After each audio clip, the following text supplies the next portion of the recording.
ಮಾಡ್ತಾರೆ. ಪುರಪ್ರವೇಶವನ್ನು ಭಾಳ ಅದ್ಧೂರಿಯಾಗಿ ಒಂದು ರೀತಿ ಮಿನಿ ದಸರಾ ಆ ರೀತಿ ಒಂದು ಮೆರವಣಿಗೆ ಮೂಲಕ ರಾಜ್ಯದ ಮೂಲೆ ಮೂಲೆಗಳಿಂದ 20-25ಕ್ಕೂ ಹೆಚ್ಚು ಕಲಾ ತಂಡಗಳು ಇರ್ತದೆ. ದೊಡ್ಡ ಸಂಖ್ಯೆಯಲ್ಲಿ ರೈತರು, ತಾಯಂದಿರು ಅವರನ್ನು ಸ್ವಾಗತನ ಕೋರೋರಿದ್ದಾರೆ. 9ನೇ ತಾರೀಕು ಬೆಳಗ್ಗೆ 11 ಗಂಟೆಗೆ ವೇದಿಕೆ ಕಾರ್ಯಕ್ರಮ ಪ್ರಾರಂಭ ಆಗ್ತದೆ. ಬಹುಶಃ ಸರಿಸುಮಾರು 12 ಗಂಟೆ ಒಳಗಾಗಿ ಮಾನ್ಯ ಗೃಹ ಸಚಿವರಾಗಿರುವಂತಹ ನಮ್ಮ ನಾಯಕರಾಗಿರುವಂಥ ಅಮಿತ್ ಶಾಜಿಯವರು ವೇದಿಕೆಗೆ ಆಗಮಿಸ್ತಾರೆ. ರಾಜ್ಯದ ಬಹುತೇಕ ಗುರುಗಳು, ಮಠಾಧೀಶರು, ಜಗದ್ಗುರುಗಳು, 1000ಕ್ಕೂ ಹೆಚ್ಚು ಮಠಾಧೀಶರು ಈ ಒಂದು BS ಯಡಿಯೂರಪ್ಪನವರ ಅಭಿಮಾನೋತ್ಸವದಲ್ಲಿ ಭಾಗವಹಿಸ್ತಾ ಇದ್ದಾರೆ. ಆ ಕುಟುಂಬಕ್ಕೆ ಸಾಂತ್ವನ ಹೇಳ್ತಕ್ಕಂಥ ಧೈರ್ಯವನ್ನು ಇವರು ಆಡಳಿತ ಪಕ್ಷದವ್ರ ಕೈಯಲ್ಲಿ ಮಾಡೋದಕ್ಕಾಗಲೇ ಇಲ್ಲ.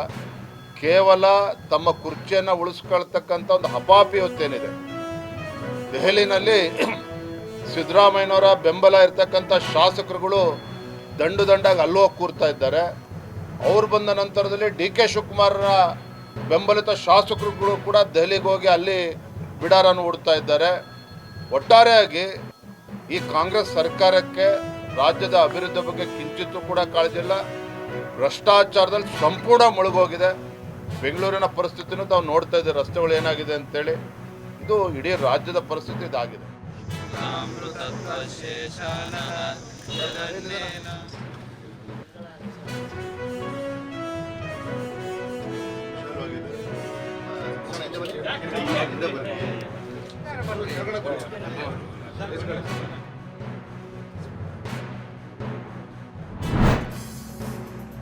ಬಯಲು ಸೀಮೆ ಪ್ರದೇಶವಾದ ಕೋಲಾರದಲ್ಲಿ ಅಂತರ್ಜಲ ವೃದ್ಧಿಸಲು ಕೆರೆಗಳೇ ಜೀವನಾಡಿ. ಈ ನಿಟ್ಟಿನಲ್ಲಿ ಊರುಕುಂಟೆ ಮಿಟ್ಟೂರು ಗ್ರಾಮ ಪಂಚಾಯಿತಿ ವ್ಯಾಪ್ತಿಯಲ್ಲಿ ಸಂಸ್ಥೆಯ ಮುಖ್ಯಸ್ಥರಾದ ಆಶಾ ಅವರ ನೇತೃತ್ವದಲ್ಲಿ ಅಭೂತಪೂರ್ವ ಕೆಲಸಗಳು ನಡೆಯುತ್ತಿವೆ. ಗ್ರಾಮೀಣ ಮಹಿಳೆಯರನ್ನು ಸಂಘಟಿಸಿ ಸ್ವಸಹಾಯ ಸಂಘಗಳನ್ನು ರಚಿಸುವುದು ಸಂಸ್ಥೆಯ ಪ್ರಮುಖ ಉದ್ದೇಶವಾಗಿದೆ.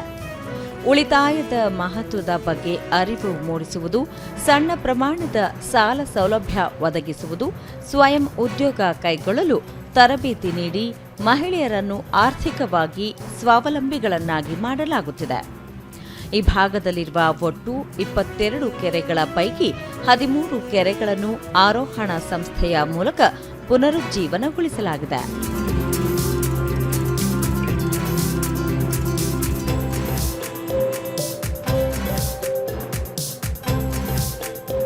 ರಾಜ ಕಾಲುವೆಗಳ ಹೂಳೆತ್ತುವುದು, ಗಿಡಗಂಟಿಗಳನ್ನು ತೆರವುಗೊಳಿಸುವ ಮೂಲಕ ಸಂಗ್ರಹಣಾ ಸಾಮರ್ಥ್ಯವನ್ನು ಹೆಚ್ಚಿಸಲಾಗಿದೆ. ಬಟ್ಟಲಹಳ್ಳಿಯಲ್ಲಿನ ಕಲ್ಯಾಣಿ ಮತ್ತು ಬಾವಿಗಳನ್ನು ಪುನಶ್ಚೇತನಗೊಳಿಸಲಾಗಿದೆ. ಕೆರೆಯ ಹೂಳನ್ನು ರೈತರ ಜಮೀನುಗಳಿಗೆ ಸಾಗಿಸುವ ಮೂಲಕ ಮಣ್ಣಿನ ಫಲವತ್ತತೆ ಹೆಚ್ಚಿಸಲು ಪ್ರೋತ್ಸಾಹಿಸಲಾಗುತ್ತಿದೆ. ಭೂ ಸವಕಳಿ ತಡೆಯಲು ಕೆರೆ ಏರಿಗಳನ್ನು ಬಲಪಡಿಸಿ ಸುತ್ತಮುತ್ತ ಗಿಡಗಳನ್ನು ನೆಡಲಾಗುತ್ತಿದೆ. ಸುಮಾರು 110 ಎಕರೆ ವಿಸ್ತೀರ್ಣದ ಕೆರೆಯು 7 ಹಳ್ಳಿಗಳ 300 ಎಕರೆ ಕೃಷಿ ಭೂಮಿಗೆ ಆಧಾರವಾಗಿದ್ದು, ಕೆರೆ ತುಂಬುವುದರಿಂದ ರೈತರು ಉತ್ತಮ ಇಳುವರಿಯ ನಿರೀಕ್ಷೆಯಲ್ಲಿದ್ದಾರೆ. ಆರೋಹಣ ಗ್ರಾಮೀಣ ಅಭಿವೃದ್ಧಿ ಸಂಸ್ಥೆಯ ಸಂಸ್ಥಾಪಕಿ ಆಶಾ, ಜಿಲ್ಲೆಯಲ್ಲಿ ಯಾವುದೇ ನದಿ ಮೂಲಗಳಿಲ್ಲದ ಕಾರಣ ಕೆರೆಗಳನ್ನು ಸುಸ್ಥಿರವಾಗಿ ಉಳಿಸುವ ಕಾರ್ಯ ಮಾಡಲಾಗುತ್ತಿದೆ ಎಂದರು.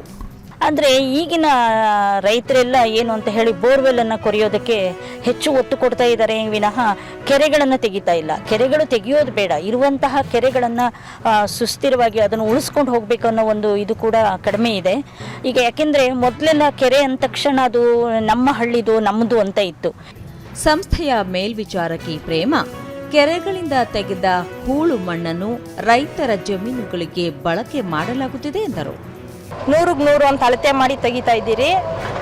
ಇಲ್ಲಿ ಸುಮಾರು 2 JCB, ದಿನಕ್ಕೆ 2 JCB ಮತ್ತು 10 ಟ್ರ್ಯಾಕ್ಟರ್ ಡಿವೈಡ್ ಮಾಡಿ ನಾವು ಹಾಕ್ತಾ ಇದ್ದೀವಿ.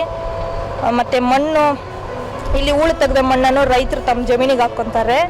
ಬಟ್ಲ ಬಾವನಹಳ್ಳಿ ನಿವಾಸಿ ನಾಗವೇಣಿ, ಕಲ್ಯಾಣಿಗಳನ್ನು ಪುನಶ್ಚೇತನಗೊಳಿಸುತ್ತಿರುವ ಸಂಸ್ಥೆಯ ಕಾರ್ಯ ಶ್ಲಾಘನೀಯ ಎಂದರು.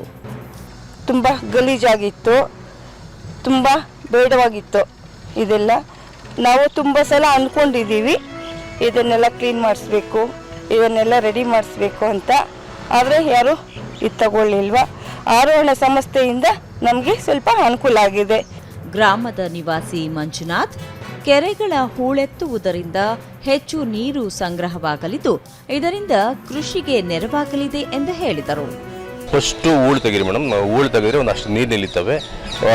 ತೋಟಗಳು ಏನಾದರೂ ಭತ್ತ ಗಿತ್ತ ಬೆಳೆಯೋಕ್ಕೆ ಚೆನ್ನಾಗಿರುತ್ತೆ ಅಂತ ಹೇಳ್ಬಿಟ್ಟು ಅದನ್ನು ಮಾಡ್ತಾಯಿದ್ವಿ. ತೂಪು ಕೆಲಸ ಅಂತ ಕೇಳಿದ್ವಿ. ಹೂಳು ಮೂರು ಕೆರೆಯಲ್ಲೂ ಹೂಳು ತೆಗೆದುಬಿಟ್ಟು ಮತ್ತೆ ತೂಪು ತೆಗಿಯೋಣ, ಕ್ಲೀನ್ ಮಾಡೋಣ ಅಂತ ಹೇಳಿದ್ದಾರೆ. ಅದರಿಂದ ನಮಗೆ ಸುಮಾರು ಉಪಯೋಗ ಆಗ್ತದೆ. ಮಾಜಿ ಗ್ರಾಮ ಪಂಚಾಯಿತಿ ಅಧ್ಯಕ್ಷ ನಾಗರಾಜು, ಕೆರೆ ತೂಪುಗಳ ನಿರ್ವಹಣೆಯಿಂದ ನೀರು ಸರಾಗವಾಗಿ ಹರಿಯಲು ಸಹಕಾರಿಯಾಗಿದೆ ಎಂದರು. ಆಚೆಗಡೆಲ್ಲ ನೀರು ಹೋಗೋದಕ್ಕೆ ಪ್ರಾಬ್ಲಮ್ ಇತ್ತು. ಅದನ್ನೆಲ್ಲ ಮೇಡಮ್ ಬಂದು ಇಲ್ಲಿ ಇನ್ನು ಅವ್ರ ಆಫೀಸರ್ನೆಲ್ಲ ಕರ್ಕೊಂಬಂದು ತೋರಿಸಿ ನಮಗೆಲ್ಲ ಅನುಕೂಲ ಮಾಡಿಕೊಟ್ರು. ಈಗ ಕಡೆಗೆಲ್ಲ 300 ಎಕರೆ ಇರೋ ಕೀಳರಿಯ ಆ ಕಡೆ ಕೂಡ ನೀರು ಹೋಗ್ತವೆ, ತೊಂದರೆ ಏನೂ ಇಲ್ಲ ರೈತರಿಗೆ.